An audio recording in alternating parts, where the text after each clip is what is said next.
మరి ఎల్బీ నగర్ అంటేనే కంప్లీట్ గా ఉద్యమానికి పురిటిగడ్డగా చెప్పొచ్చు. తెలంగాణ ఉద్యమంలో కేసీఆర్ గారు నవంబర్ 29 నాడు ఎప్పుడైతే దీక్ష కూర్చున్నారో అదే రోజు మరి శ్రీకాంతాచారి తమ్ముడు ఆనాడు ఆత్మ బలిదానం చేసుకోవడం జరిగింది. ఆ తర్వాత హాస్పిటల్లో ఉంచి తమ్ముడిని కాపాడుకునే ప్రయత్నం ఎంత చేసినా కూడా అది సాధ్యపడక డిసెంబర్ 3వ తారీఖు నాడు మరి తను ప్రాణాలు వదిలిన విషయం కూడా మనందరికీ తెలిసిందే.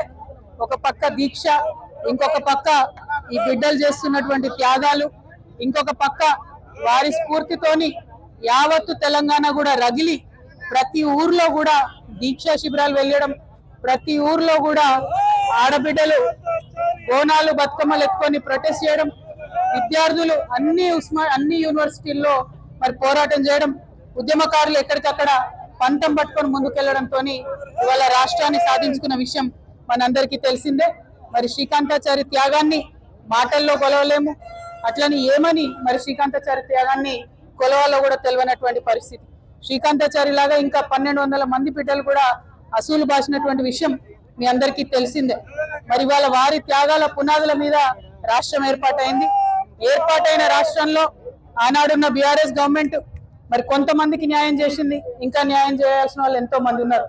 ఆనాడు ఉద్యమంలో ఉన్నటువంటి అనేక మందిని మరి గౌరవించుకోవాల్సినటువంటి అవసరం ఉన్నది, ఉద్యమకారులను ఆదుకోవాల్సినటువంటి అవసరం ఉన్నది. మరి ఆనాడు ప్రభుత్వం అమరవీరుల పేరు మీద మంచి స్తూపాన్ని నిర్మించింది, కాకపోతే ఏ ఒక్క ప్రాజెక్టు కూడా మరి ఏ ఒక్క అమరవీరుడి యొక్క పేరు పెట్టలేదు. మరి ఇప్పుడు కాంగ్రెస్ ప్రభుత్వం వచ్చింది, వాళ్ళు అదే చెప్పొచ్చిండు, మేము అమరవీరులను గౌరవిస్తామని చెప్పింది. కానీ రాజీవ్ గాంధీ పేరు, ఇందిరాగాంధీ పేరు, ఆఖరికి మన్మోహన్ సింగ్ పేరు పెడుతున్నారు. కానీ ఏ ఒక్క పథకానికి కూడా శ్రీకాంతాచారి పేరు పెట్టాలన్న మనసు మరి కాంగ్రెస్ ప్రభుత్వానికి వస్తలేదు, ఆనాడు బీఆర్ఎస్ ప్రభుత్వానికి కూడా రాలేదు. ఈ ఒరవడి మారాలి, నిజంగా త్యాగం చేసినటువంటి వాళ్ళ పేర్లు చరిత్రలో నిలబడాలి. దానికోసం మనందరం కూడా ప్రయత్నం చేయాలి. ఒక పక్క మన బిడ్డలు రాష్ట్రం కోసం మన ప్రాణత్యాగం మనం చేసుకుంటే, సినిమా యాక్టర్ అయిన పవన్ కళ్యాణ్ ఆనాటి నుంచి ఈనాటి వరకు మనకు వ్యతిరేకమే. ఇవాళ కూడా ఆయన మాట్లాడుతున్నాడు, తెలంగాణ నాయకుల దిష్టి కళ్ళతోని కోనసీమ పాడైంది అంటున్నాడు.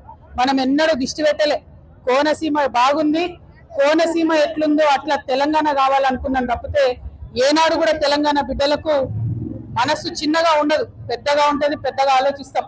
మేము ఇప్పుడు కూడా చెప్తా ఉన్నాం, పవన్ కళ్యాణ్ గారు మా రాష్ట్రం ఏర్పడి 12 సంవత్సరాలు అయింది.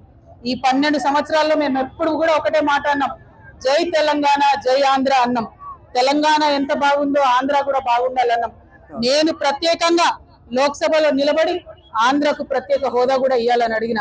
మేము తెలంగాణ వాళ్ళం ఎప్పుడు కూడా పక్కోంది గుంజుకోవాలని చూడం, పక్కోడు బాగుంటే మా కళ్ళు మండాయి, మేం బాగుండాలని కోరుకుంటాం తప్పితే పక్కవాడు చెడిపోవడాలని ఎప్పుడు కోరుకోలేదు. మా ఉద్యమంలో ఒకవేళ మేము అట్లా కోరుకున్నట్టయితే ఉద్యమ స్వరూపం వేరేలాగుండే. మా బిడ్డల ఆత్మ బలిదానాలు చేసుకున్న చెయ్యి ఎత్తలేదు మేము ఎప్పుడు కూడా. ఆ విషయాన్ని దయచేసి పవన్ కళ్యాణ్ గారు గుర్తు పెట్టుకోవాలి. ఆనాడంటే మీరు సినిమా యాక్టర్ ఏమన్నా నడిచింది, ఇవాళ మీరు డిప్యూటీ చీఫ్ మినిస్టర్, మీరు ఆంధ్రప్రదేశ్ యొక్క ప్రజలను దేశవ్యాప్తంగా రిప్రజెంట్ చేస్తారు. మీరు మాట్లాడే మాటలు కూడా మీ ప్రజలకు ఆపాదిస్తారు. కాబట్టి జాగ్రత్తగా మీరు ఆలోచన చేసి మాట్లాడాలని నేను పవన్ కళ్యాణ్ గారిని కోరుతున్నాను. మరి అదే విధంగా రాష్ట్ర ఉద్యమంలో అమరులైనటువంటి వారికి మరొకసారి మనస్ఫూర్తిగా నివాళులు అర్పిస్తూ, ఉద్యమకారులకు సంబంధించి 250 గజాల జాగా, పెన్షన్, అదే విధంగా గుర్తింపు కార్డు ఏదైతే కాంగ్రెస్ ప్రభుత్వం ఇస్తానదో డిసెంబర్ 9 నాడు ఖచ్చితంగా అనౌన్స్ చేయాల్సిందే. చేయకపోతే మాత్రం ఉద్యమకారులందరం కూడా గవర్నమెంట్ భూములు తీసుకుంటాం, జాగృతి జెండాలు వాడతాం, భూ పోరాటాలకు ముందుకెళ్తామని చెప్పి తెలియజేస్తూ సెలవు తీసుకుంటున్నాను. జై తెలంగాణ. చరిత్ర సృష్టించినోడు ఇప్పుడు ఆ చరిత్రని తిరగరాయబోతున్నాడు.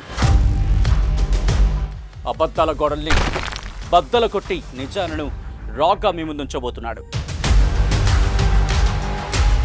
నిజమైన వార్తల కోసం వెంటనే డౌన్లోడ్ చేసుకోండి రా యాప్ని.